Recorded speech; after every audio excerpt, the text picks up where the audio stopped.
Eh, iya, jadi kalau untuk film festival kita nggak terlalu ke arah sana karena ini film komersil sih ya in a way, dan jujur aja kita ini tahu diri lah dibandingkan dengan film-film apa eksorsis luar negeri yang jauh lebih besar budgetnya gitu ya. Ya kita masih perlu banyak belajar lah istilahnya.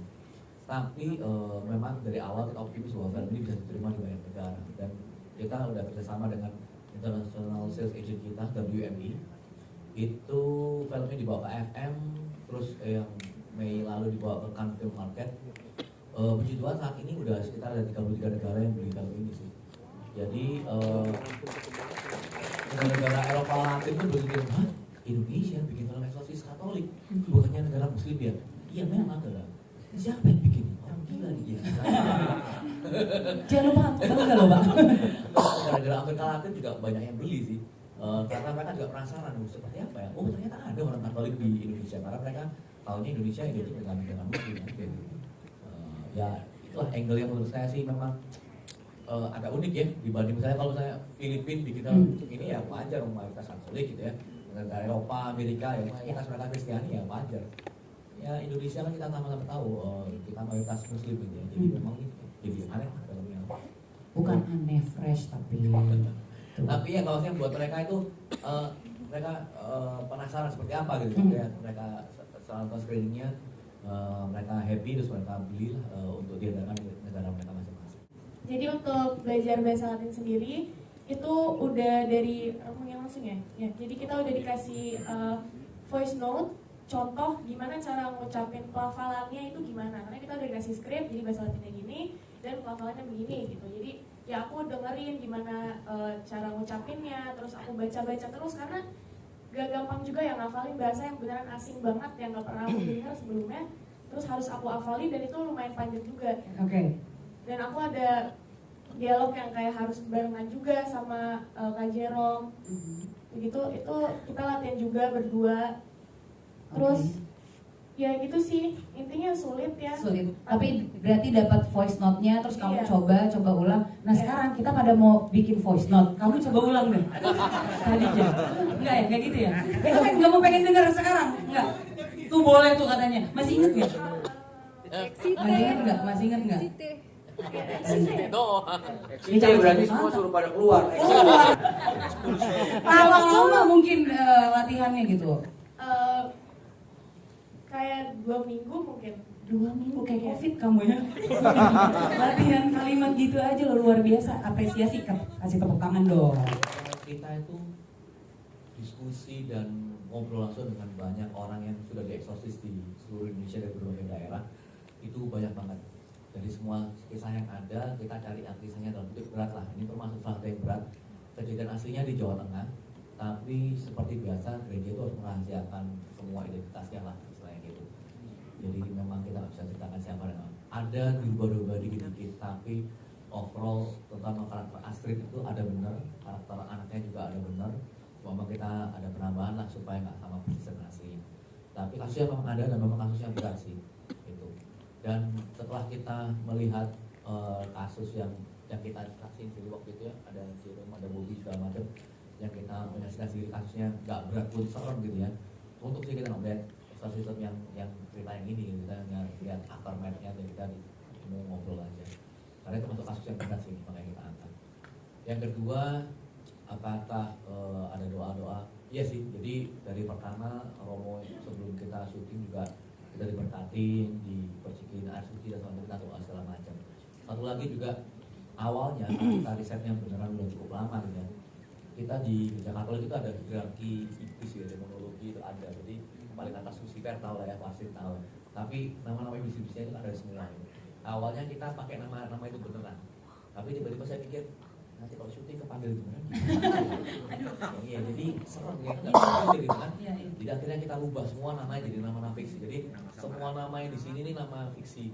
Karena kita mau pakai nama iblis benerannya takut kepanggil beneran. Kita repot sih. Jadi kita ubah semua. Tapi dari awal kita udah didoain sama Romo konsultan kita itu Romo eksorsis. Mungkin gak banyak tahu, jadi kita Katolik itu sangat hierarkis gitu ya. Yang boleh melakukan eksorsis itu hanya Romo yang dapat izin dari Vatikan. Dari Indonesia hanya ada 2 Romo yang dapat izin dari Vatikan. Salah satunya Romo Robini ini. dia udah memberkati kita, doakan kita supaya semua lancar lah, karena dari awal mereka bilang ya yang soal yang Puasa Gelap itu nggak senang kita bikin film seperti ini katanya. Jadi kalau ada gangguan dia bilang wajar sebenarnya. Jadi ya puji Tuhan lah film ini bisa selesai gitu dengan aman. Kalau yang challenging secara teknis itu yang itu biasanya yang final battle ya, yang tadi karena panjang terus sama teknikal gitu, sampai kita syutingnya tuh tidak jalan sama matahari waktu itu. Kayak ayo tarik lagi tarik atas air. Tapi yang menarik ada satu lokasi di mana tak percaya tak enggak, setiap kita syuting di situ selalu hujan dan hujan itu badai. Sampai kita kayak udah deh, yang ini kita syuting lagi 2 hari lagi deh ya Mas ya. Terus ya Mas Lukman tuh hujan lagi. Sampai kita udah deh, ini hari terakhir deh kita kesini lagi. Akhirnya hari terakhir sempat hujan, tapi mau nggak mau harus kita tunggu karena hari terakhir. Iya. Jadi nggak tahu kenapa susah banget di lokasi itu. Terus akhirnya tapi gimana tuh? Akhirnya selesai. Akhirnya kita reda, terus kita syuting pas jadi itu tepat sebelum rap. Nah, harusnya nggak di situ jadwalnya. Oh gitu. Mas Lukman kenapa? Mau dengar cerita fun fact nggak tentang Lukman Sardi? Tapi relate sama Puasa Gelap Boleh, nggak? enggak, tapi boleh ditanya di mana-mana.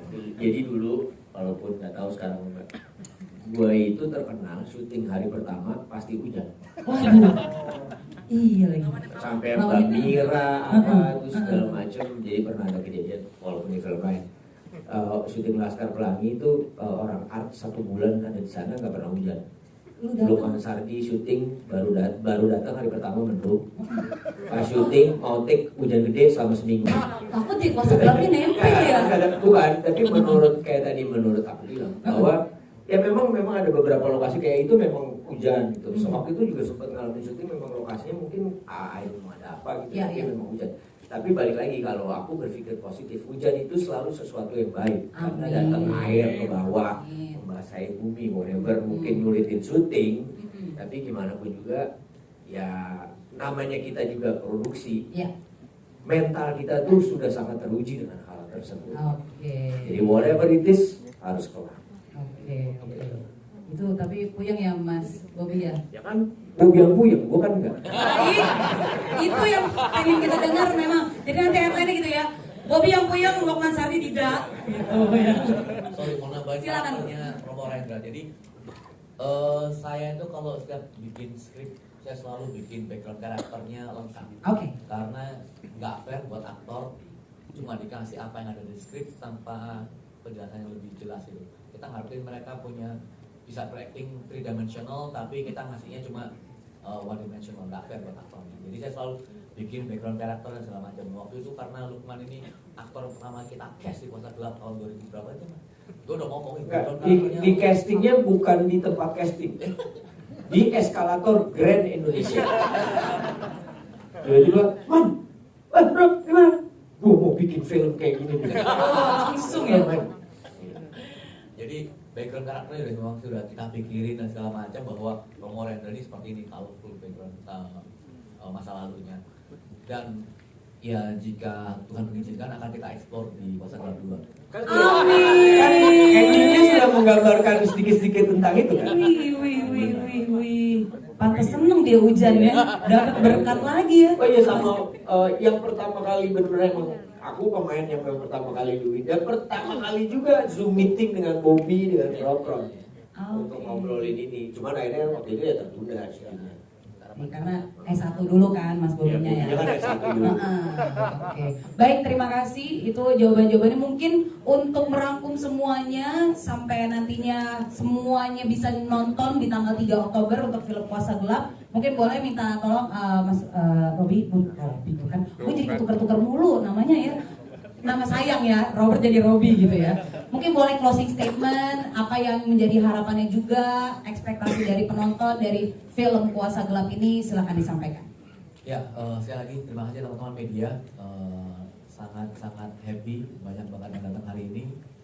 Terima kasih, saya sangat menghargainya. Jadi meskipun dari awal apa yang ini film Katolik apa segala macam, tapi sebenarnya enggak kok. Kita nggak mau film ini identik dengan Katolik aja. Ini film Indonesia, ini film Indonesia yang mencoba berbeda aja sih. Karena kita sama-sama tahu Indonesia adalah negara yang sangat bineka tunggal ika gitu ya. Kita hanya mau mengambil dari sisi yang lain yang mungkin lebih jarang dieksplor lah. Karena kita melihat bahwa sekarang ini makin banyak film-film yang menarikkan spesifik penonton tertentu tapi diterima oleh seluruh Indonesia. Banyak sekarang film Batak misalnya gitu ya, tapi saya yang orang Jawa juga nonton senang gitu ya. Orang kalau film Jawa banyak lah ya, kayak Kawan Lima bahkan juga diterima oleh banyak teman-teman kita di seluruh Indonesia. Saya senang dengan melihat hal itu, bahwa ini menunjukkan inilah Indonesia, ini semangat kita bahwa kita berbeda bukan berarti kita saling menjauhi, tapi kita juga saling mengimbris satu sama lain. Justru perbedaan ini yang bikin kita jadi kuat, dan ini adalah Indonesia. Jadi adalah salah satu wajah dari Indonesia, bahwa memang banyak saudara-saudara kita dari yang agama lain. Semoga bisa diterima oleh semua penonton di Indonesia. Terima kasih. Amin. Terima kasih banyak, kita berikan tepuk tangan yang meriah untuk Pak Robert Rodi sebagai produser dari film Kuasa Gelap. Pemutaran film Kuasa Gelap mudah-mudahan bisa menjadi sesuatu apa ya? Menjadi bahan untuk di-share teman-teman lain, pembaca, pendengar kalian semua. Dan kalian ini merupakan yang pertama yang nonton loh. Iya, kita aja belum nonton. Kita belum nonton. Pokoknya selamat menikmati, and then ya itu aja sih. Sekalian menulis, tapi jangan lupa kalian juga menikmati ya. Jangan cuma sekedar memberitakan, tapi dinikmati juga film ini. Yes. Thank you.